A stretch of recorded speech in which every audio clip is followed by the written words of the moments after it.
Everyone, it's Tracy Malone, and I've got a very special guest today. Christina Wenman is a Gen X speaker. She's a podcast host and researcher, and she's passionate about helping people and organizations foster true connection and courage. She is the host of Learning from Your World, a podcast where she explores new people across diverse backgrounds to build belonging and meaning. Christina speaks with executives and leaders, and um, she is breaking the generational dynamics and the future of connection of work and life.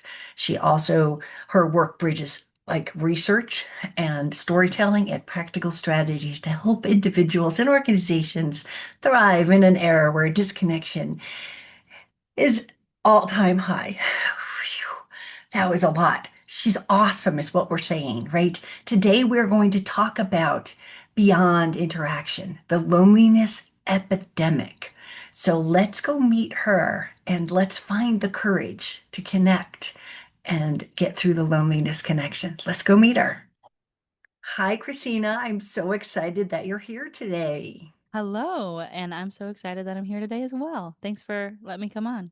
This is such an important topic, and as I was planning it, part of me was, I know we're talking about the topic is beyond interaction, the loneliness epidemic, Gen Z, and the courage to connect. But I also was thinking so many of my clients who have been abused are dealing with the same epidemic, right? So it doesn't matter what age they are, but I want to hear from your perspective what the Gen Zers going through. But I want other people to listen to this as well, because it's affecting so many people in this world. Definitely. And you bring up a really good point because something that I share, whether it's consulting or speaking or anything, speaking on the generations, understanding the reason why I come at it from a generational lens is because what we've been going through, really, I would say since a big pivotal time was 2012 and then as well as 2020. The generations are defined by the cultural shift that happened during their formative years, right? And so maybe it hits Gen Z a little bit different, but I always like to just explain and express deeply that it is reflective of everybody because it's the world that we all live in, right? And maybe your brain wasn't in in your developmental phase during the time that whether we're talking about 2012 or 2020, but it impacts everybody, and we're seeing the stats across the board. So even though when we talk about the loneliness epidemic and its impact on Gen Z, it still is so important for people to understand the nature of the context of how it impacts them because I mean, everybody knows and everybody has been impacted, whether directly, indirectly, through some of the things that happened in 2020 and, of course, technology as well. So, such an important topic. And I'm glad that we're talking about it. Such an important topic. One of my best friends is struggling with loneliness, and she's over 70. But I think, again, your pivotal points, the 12 and the 20, are changes in our entire structure of world. So, how is this showing up in the Gen Z arena, and what's the impact on building trust in relationships? Definitely. Well, yeah. And like I mentioned before, the cultural shift is what defines that generation. And so for Gen Z specifically, it's funny because originally they were defined as the first gen, and I am part of Gen Z myself as well. Um, but we were defined as a generation to be the first generation raised fully immersed in technology, right? Digital natives. Mhm. And of course, technology has been advancing, but when we're talking about technology, talking about specifically the age of the smartphone. And that's why when I say 2012, that was where that shift changed. And it's really scary if you ever look into some of the charts and stats, whether it's on loneliness or even things like sleep, how we've been getting less sleep since then. And, some of the more darker statistics like depression and suicide and some of those mental health impacts as well. I'd be curious to see like narcissism and narcissistic traits. I know those are two different things. How that was impacted because that's something I haven't seen. Have you seen research on that at all? I have not seen any research on it, just in the clients that I see. Yeah, well, because I would just be curious because I think one thing too that, and I know this is kind of going, kind of still hitting on your question, but also just some things that are popping up for me as well is, um, we know that we talk a lot about the fact that there's a mental health crisis, but oftentimes we forget what is actually causing that mental health crisis. And Mhm. so there's this real paradox that's happening, again, whether we're talking about Gen Z specifically or across the board, that happens in modern mental health because, like, I know destigmatizing mental health and destigmatizing these things are great, and awareness of the fact that people are going it through and struggling with these issues and encouraging people to get therapists. Like, those are all really positive things. But I think the paradox is that we're living through this because of loneliness, because of disconnection, and so many of our solutions keep us focused inward and on the symptom, Mhm. which we need both of those, right? We always talk about, like, yes, we need more therapists. We need more people out there solving these problems when people get into these relationships. Like, that is pivotal and that is urgent. But I think pairing that with understanding why did we get here in the first place, and how can we, in addition to having those therapists, in addition to having these amazing people out there working on, these interpersonal relationships, how do we actually just change and recognize that infrastructure that caused it in the first place? And I think you do like both of those with the work you're doing, again, whether you're working with clients from people who have experienced that, or with really the content that you're putting out for right, like what we're doing right now, right? Getting people's brains working as to what's going to help them prevent that from happening is so important. um anyway, so I just think that there's kind of that paradox that we need to address. But um yeah, I think, wait, did I kind of answered your question, but then I know you kind of had the two parts to No, it. I think you did answer it, but I have another one. So again, to clarify for the audience, what are we talking about loneliness looking like? Is this where they don't want to get out of bed? Is this where they don't want to see their friends? Is this where they self-isolate? How do we define that so people can go, oh, that is my, or that's my friend. What do we do?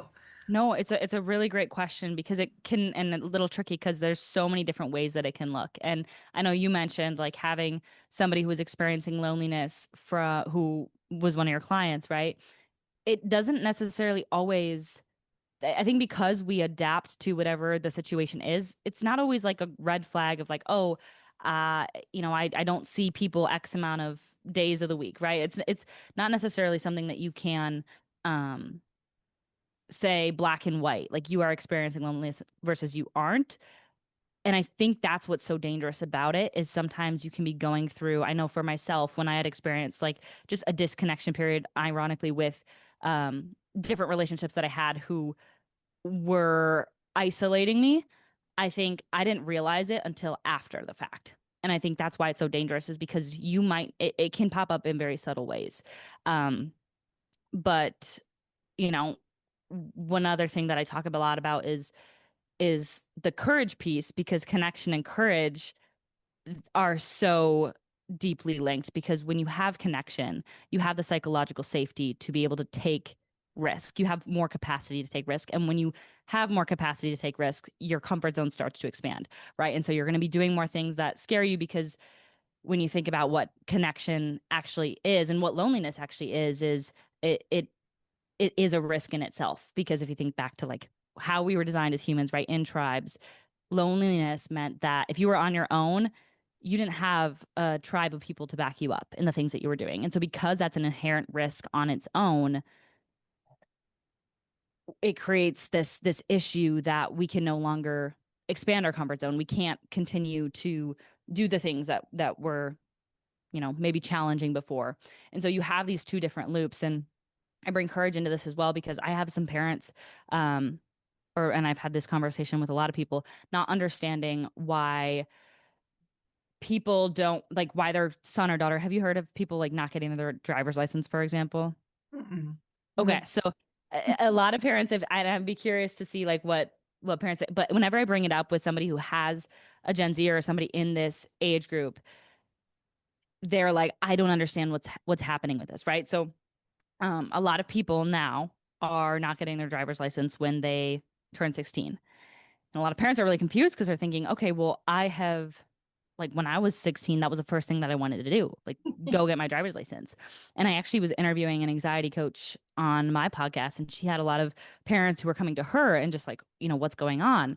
And the thing is, because she was like, I don't understand it. And I said, well, when you were 16, that was the only way that you could connect with your friends. Because that's what she had told me. She was like, I couldn't wait to get out of the house because that was the only way that I could see my friends. But Mhm. now we live in a world where you can not have your driver's license, and there's other ways to get around, and there's other ways to quote unquote connect with your friend. And Mhm. this kind of ties back into what you were asking about, like what is loneliness and what is connection. I think to understand one, you have to kind of understand the other. And when I look at connection, at the root of what it is to be connected, you have to understand, okay, well, why are we wired for connection? And we're wired for connection because we evolved in tribes. Mhm. And when you get to the root of, well, what is connection? You oftentimes get to this feeling of, I feel seen and I feel valued because I'm part of this tribe. Mhm. And back then, right, when you think about feeling seen and valued, those things weren't just nice to haves, but feeling seen meant that you were part of something. Feeling seen that you were meant that you were acknowledged. And therefore, when you're acknowledged in a tribe, you're protected. Mhm. Feeling valued was also not just a nice to have. It was when you're valued, you know that when resources become scarce or things get bad, you are going to not be at risk of getting kicked out. And so I think a lot of what connection stems back to is feeling seen and feeling valued. Mhm. And I think an issue that we have right now that leads into the loneliness epidemic is we don't really fully understand what connection is. Mhm. And we oftentimes misinterpret or misdefine. Is that a word? Misdefine. We Um, can make it up. make it up. Um, we think connection, or I guess there's so many different ways that you could say it, right? Um, we see connection as interaction, Mhm. right? And again, like I'll give kind of an example from an organizational lens that I see all the time is people just thinking that, okay, we were remote, we were hybrid for a while. We just need to bring everybody back into the office Mhm. and then our people will feel connected. Or we just need to have a pizza party, right? And then everybody's going to feel happy again. And you can take this from an organizational lens, you could take it to a personal lens, but I think we don't fully understand what that connection is because then you're bringing people back in, you're getting the interaction, but you're not getting the connection. And I oftentimes equate this sort of like another paradox where um, people talk about like feeling more connected, less connected, yet less connected at the same time to our food system, because Mhm. that's another time we have more food, we have more calories, but we're actually less healthy because the food isn't real. The food is not doesn't have the nutrients that we need to go on. So that's kind of an analogy that I have in my head. But I think understanding that connection is more than just interaction. It's not just, oh, am I going to see people this week? But how do you feel within those personal relationships? And when Mhm. you feel seen and valued in an authentic way, right? I think that's how we get back to a world that is connected and even personal relationships that are connected and not lonely. Absolutely. I love the way you just described that. I think everyone's going to find it really valuable because the whole seen and valued and why the loneliness is there is again something I never thought of. So thank you. But what Yeah. I was writing down while you were talking was, you know, in the lens of the narcissistic abuse, right? Nobody believed you. You feel all alone. You feel abandoned. You self-isolate. And then you're isolated because you're doing it for protection. But then you realize, I'm lonely. Yeah. Well, and it's so interesting to me because after I know we had talked that one time, I was just kind of thinking about how connection and narcissism and all these things play together.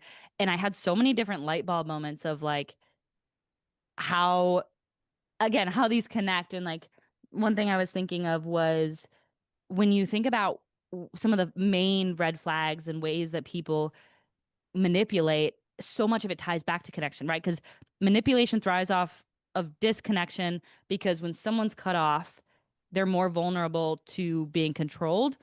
Mhm. And I was thinking about like love bombing, for example, right? It's like it's a way for narcissists to create a false sense of connection, Mhm. and isolating them is cutting them off from their genuine connections. And when you're, yeah, so that was like one of the things that I was thinking of was just like how much it ties in from that lens. But then the other lens of it, and I know we had alluded to this before as well, is that when you are lonely, you're more likely to settle oftentimes because connection is a human need. Connection isn't just a nice to have in the same way that when we talk about feeling seen and valued, it's not just a nice to have. It is an innate human need. And that's why when you hear people say, oh, it's this need for connection, they don't say it's this desire or this want for connection. Of course, those kind of play into it. So I equate it very similarly to if you are incredibly hungry, Mhm. you're gonna be not super picky, right? Like when people are like, "Oh, I'm so hungry, I could eat a cow," or like, and maybe that's just more so in the quantity that they're referring to. But when people are hungry, like you're gonna eat whatever's in front of you. And I think when we're lonely and disconnected, even if it's not necessarily something that we recognize, Mhm. we're going to accept the love that looks like it's good enough, right? Or like, Mhm. and it's really tricky too because you don't necessarily know, you can't know the difference. How if especially if you aren't informed through listening to somebody like yourself of what is the difference between genuine connection and false connection and this real love, you're going to be really susceptible to that, which is scary when you look at the loneliness epidemic and how that might be impacting people. Yeah, thank you. That was really good. Again, I'm looking at all of what you're saying and comparing it and like you just did with my clients and their journey. And I see it, and there's those wounds too.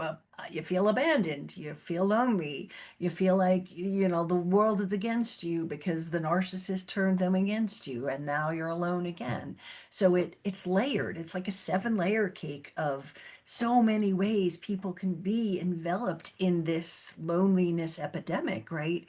Um, but if we look back to the Gen Zers for a second and we look at the sort of me first generation, the, uh, you know, that culture shift, I think, has great impact because me first is a little bit on the narcissistic side. I'm not saying they all are, but it enables a narcissist to go further with that, and thus making someone feel lonely. How's that sit on your generational level?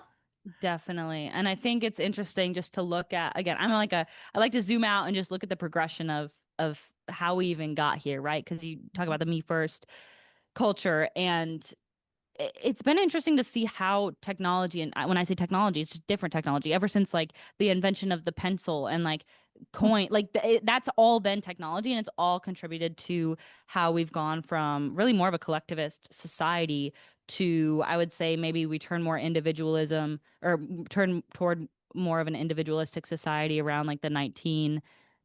I'm just shooting a number out there, like the 1980s and 1950s, even like when we started to get these technologies that allowed us to have more autonomy and like even things like you wouldn't think of, like a microwave allowing us to eat at different times, like TV dinners, like all of these little technologies have played a great role in our ability to be more autonomous and self-express, like to be able to express yourself on your as an individual as opposed to having to be part of a community. Um, but I think what has really transformed, again, going back to 2012, we turned from being able to have this self-expression and autonomy, which is great, individualism, but then it shifted into more of a self obsession and self-focused, which is a difference between individualism and self-focus. Mhm. Because when you have this, again, social media and it's just very much turning it more onto the inward and you start to see phrases like, oh, I don't need, I don't need your help, or like, oh, if they aren't good for you, then like cut them off. Um, so anyway, so we've definitely transitioned into this more self-focused society, which can be incredibly dangerous because it just exacerbates that loneliness even more, right? And so just trying to get, I don't know, it's hard because it's like, how do you go back to, and I don't know if we'll go back to a full-on collectivist society, but um, then zooming forward to 2020, what happened and what I say is different than any technology in the past. And I'm not like I don't want to fear monger or do anything like that, but I think what's really scary is we finally created an infrastructure that allowed us to get through our days, weeks, even months without having to have the experience of relying on another person face to face. Mhm. So technology where like before, if you wanted a meal, you would go to the store, get food. Like you'd rely on the person checking you out. I think like before self-checkout, right? Now, if we want food and we can live on our own, which there are more people living on their own now than ever, we can just DoorDash and we don't even have to see the person.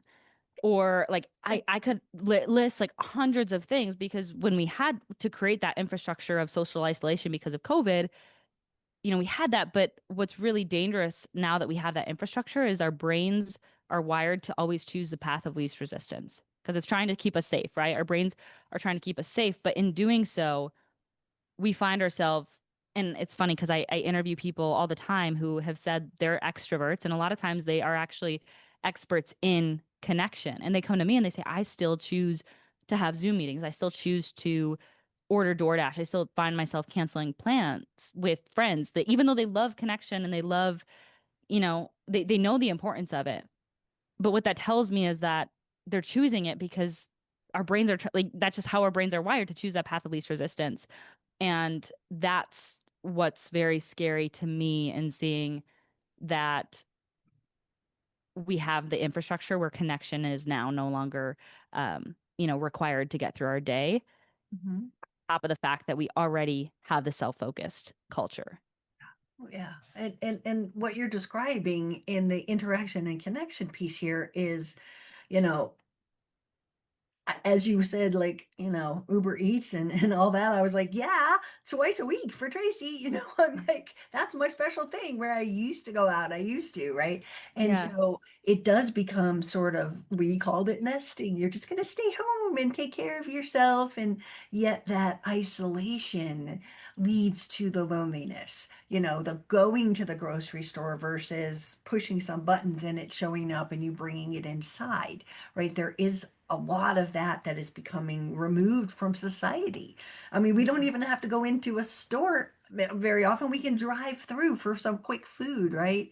That is all the pieces that are isolating someone who has that tendency to isolate. And then the loneliness creeps in and you just don't even want to go in because nobody wants to see you. So I'll just drive through. It, exactly. it's really growing it, I think, and making it much worse.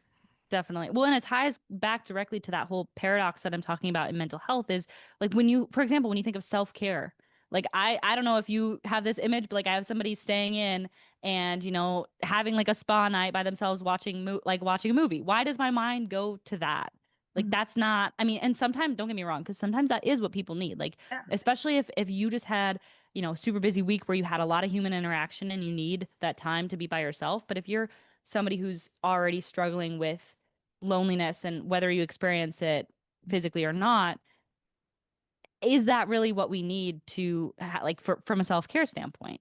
So it's interesting how our society perceives those things as well in relation to the mental health. Yeah, absolutely. And if you think about what you were just saying, that connection and the courage cycle, as you're describing, can you tell us more about that?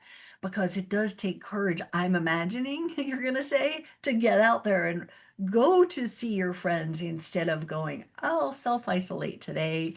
I'm good. I don't need anyone because that builds Exactly. in. Yeah, well, and that's why, like, when I talk about it as a cycle, the way that I envision it is like these two wheels, and you can either be on one that's going one way or one that's going another. Like, I think back to like an object in motion stays in motion, whatever law of motion that was from Newton, I think. Um, and I just think it's so true with these because one other point that I didn't necessarily mention, I did it very high level on when I explained it before, but one piece that is so necessary for connection is vulnerability. And Mhm. when you think about what vulnerability is it's an emotional risk. And so if you're on this cycle of disconnection where you don't have the psychological safety, and because you don't have the psychological safety, you're not taking those extra risks, Mhm. vulnerability starts to get out of your comfort zone because your comfort zone is continually shrinking. Yeah. And that's why it gets even harder to get back and be connected um, when you're on that cycle. But one thing I think is really interesting too about this cycle, and of course on the flip side, when you are more connected and your comfort zone's growing, that vulnerability becomes easier and able to continue to do that with further connections and deepen those. Um, when you think about, and I've asked other people about this as well, but experienced it myself, is say trying something new, for example.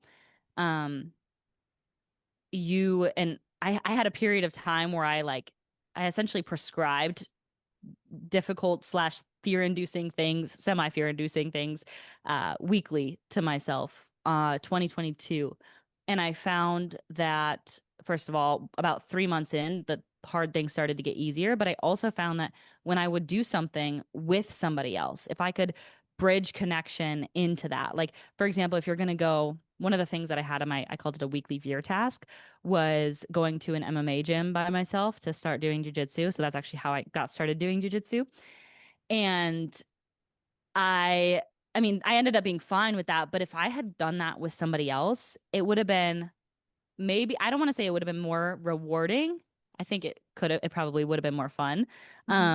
But it would have been so much easier to do that with other people. And so I think, just looking at how connection and courage play a role in when you do something new as well. But it does take that extra level of courage to get out there and start to move the needle. But I think what's really, what I would say, promising is that because it is a cycle, because it is that motion, it's the first step that you're going to take is always going to be the hardest. Mhm. And that goes for any habit that you're trying to create, right? Like every time, every sequential, like following action is going to be easier because you did that first. Like, when you think about the neural pathways, people explain like when your brain makes connections, it's, if you picture like a road being made and every time it gets smoother because you're going over that road. Mhm. I think it's very similar to this. Every time you do the hard thing, every time you build more connection, you start to realize Mhm. that it's not actually that difficult. And so then you, not as scary as you might have thought before. And so just continuing to go over that path and paving it until it gets easier and easier. Wow, you are so smart, girl. I'm just saying. I was writing things down while you were talking, and it was about the courage and being vulnerable. But I also put into the lens of my clients is the fear of rejection, right? When Mm, they've got that fear of rejection, they are in protective mode. I'm not going out there because I've been there before. I'm going to stay home and do my thing, right? So how do we look at the protection and of rejection in the vulnerable lens? yeah, You still have to push past, but it is that fear of rejection in many of my clients for sure. definitely. And do you think that when you find the rejection, do you find that it oftentimes stems back to a specific experience that they were taught that they would be rejected, or it comes back from that protection mechanism that's already within us? It's usually happening because of the narcissist's rejection, abandonment, attacks, whatever it is. This is their journey of total rejection, and been married 50 years, and boom, we're gone. So unexpected things. But I think those are driving the fear wagon to have the courage to connect, because look how it ended last time, people think, right? Yeah, definitely. When I think that's really important to identify on an individual lens, because I think naturally we all have that level Hmm. of fear because our brains are trying to protect us, right? And I think if people, and this goes for saying with any like level of therapy, I'm sure you, and I'm not a therapist, like don't, I'm not a therapist. I'm not, don't take my advice on this from from that perspective. But I think making sure that you address the root of where that fear is coming from initially, if that is coming from a very valid place, and being able to process that through, and then um, finding those little steps where when you're talking about doing anything courageous, I think it's really important to find that balance between what is outside of your comfort zone and like traumatizing, and what is like, so if you were to put it on a scale of like 0 to 10 of I'm gonna do something that gets me a little bit uncomfortable, I would say anywhere between that, like at least what I did weekly was like 5 to 7 range. Because if you do something that you actually is like too fear inducing, it creates, that too So, much stress. And that's like kind of the whole concept of anti-fragility, if you're familiar with anti-fragility, right? Finding those little stressors that you can handle so you can prove to yourself. And this is a really great way to prove and build trust within yourself as well. Like, um, and that also makes it so much more empowering when you challenge yourself versus the fact that bad things are going to happen to you throughout life, right? And that's going to be scary and sometimes traumatizing, and really not comfortable. But if you can reframe it as, I am choosing to do this, it mhm, goes from something that is like not a fun experience, and maybe it's still not a the most fun experience, but um, what I found to be really insightful and helpful when I chose to do those things that scared me is it turned them from not fun to like completely empowering because every time I was just proving to myself that I could do them.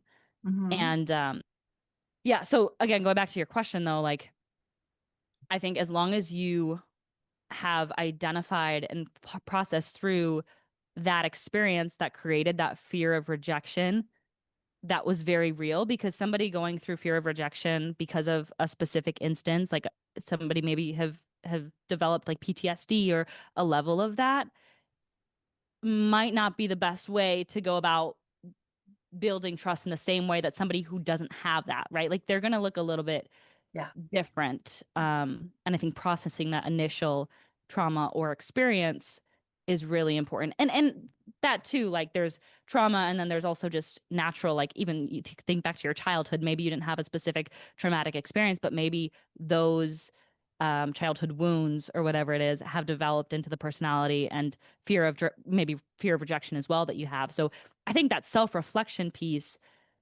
but then just going forward and being able to build up that trust little by little by finding those things that you can choose to do. Yeah, yeah. And I think for me, a lot of a lot of people um take the all alone versus loneliness. Like, I love to go on vacation alone because, as you said, I talk to people all day long. I just want to be and be there. Going on a vacation with friends, that's another time. I'm doing that, right? But I still enjoy my alone time. And I think some people cross the line of if I'm alone, I'll be lonely. I'm alone again on that vacation and I'm having the best time of my life. So there's a difference between alone and loneliness. Want to just pop that little one for me? Definitely. And I think that's something that we need to go back to, because okay, a lot of times people now say we're more connected yet less connected than ever before.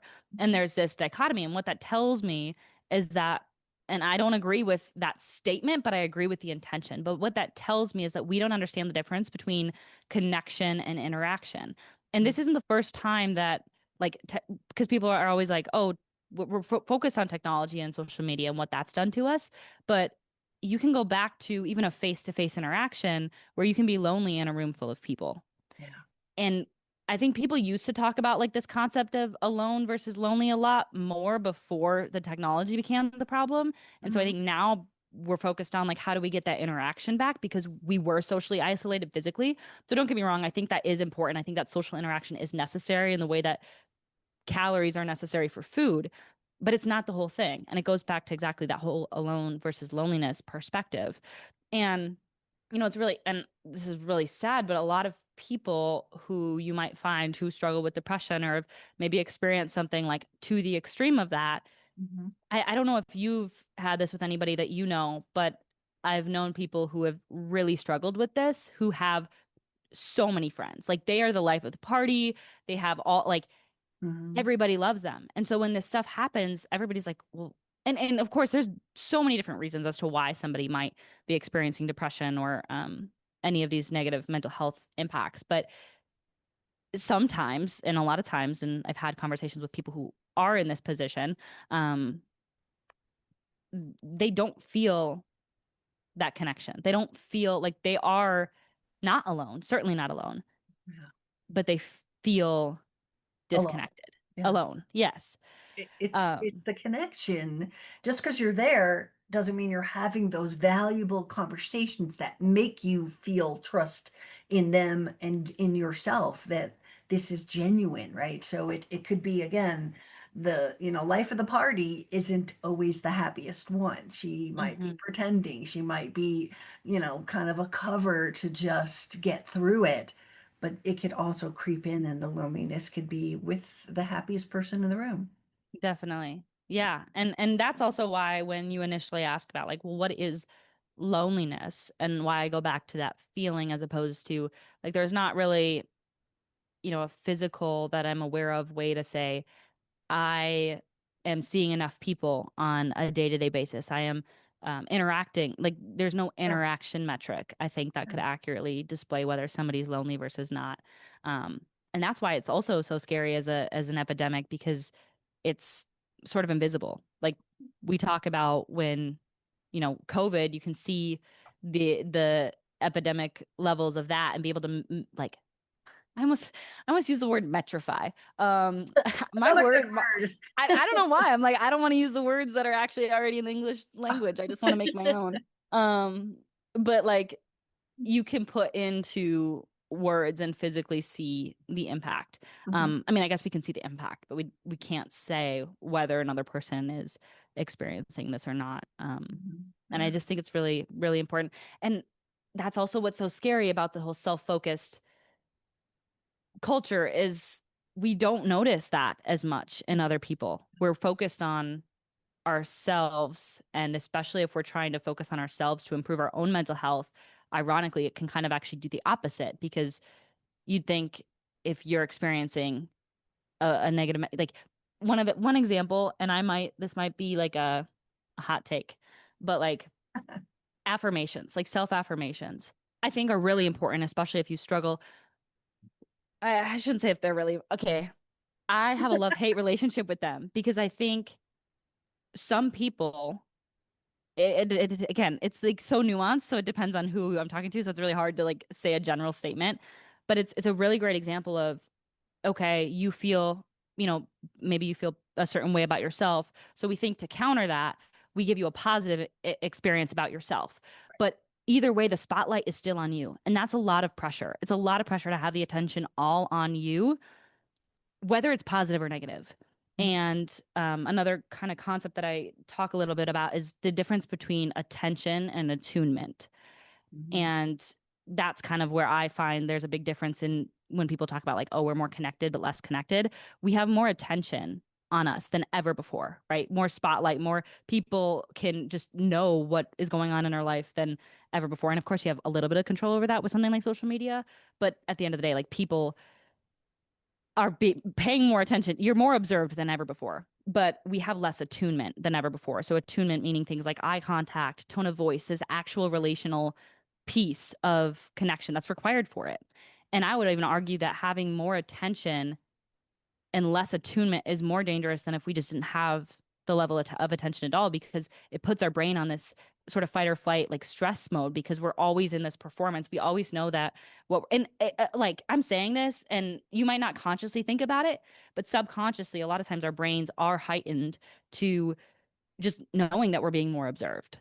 mhm. And Yeah. even if you're not, again, thinking about this every day, you're like, oh, I'm being always being observed. Maybe some people, I know some people are thinking about that, but it's still happening.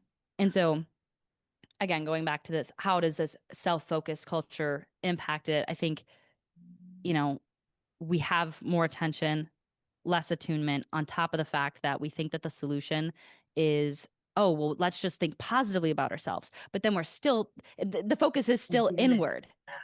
And there's a Absolutely. level to that needs to be there. And I don't need to get on my like, I just, but I think if we start to focus on how can we be um, of value to others? How can we engage in pro-social behavior? And there's so much research to show us that like to positively impact our mental health, like you actually sometimes can be more impacted by what you give than what you get. Like I think that's a pretty common across the board, depending on what study you're looking at. Like that tells us maybe we just need to focus a little bit more on giving Mhm, than and how we can contribute that value as opposed to always thinking about, okay, well, let me just try to tell my brain that I am like this, and this. Like, mhm. how can we actually reconnect in that sense? Yeah. Wow, Christina, this has been amazing. Can you tell my audience where they can find you? Yeah. So you can find me. All my tags online are just my name, Christina Wenman, CH, for Christina. And then, same with my website. And yeah, feel free to reach out to me on there. Otherwise, I also have my podcast, Learning from Your World, which you will be on there as well. And that as well, I share on Instagram and places like We'll that. put all your links down below so people can find you. And I want to just really, I'm so grateful for this conversation because it does affect everyone. But, understanding the Gen Z, which I had to Google, by the way, it's from 13 to 28 years old. I didn't know. I'm like, I get all that stuff. I get it all mixed up. But I was like, oh, that's the generation, right? And so I'm so grateful for you. And I want to thank you from the bottom of my heart for being here. Yeah, thank you so much for having me. This has been great. Well, I hope you guys found that helpful. I'm going to put all of Christina's information down below so you could reach out to her, follow her work, and learn more. This is Tracy Malone. Thank you so much. And if you haven't subscribed, please do. Also, like the videos.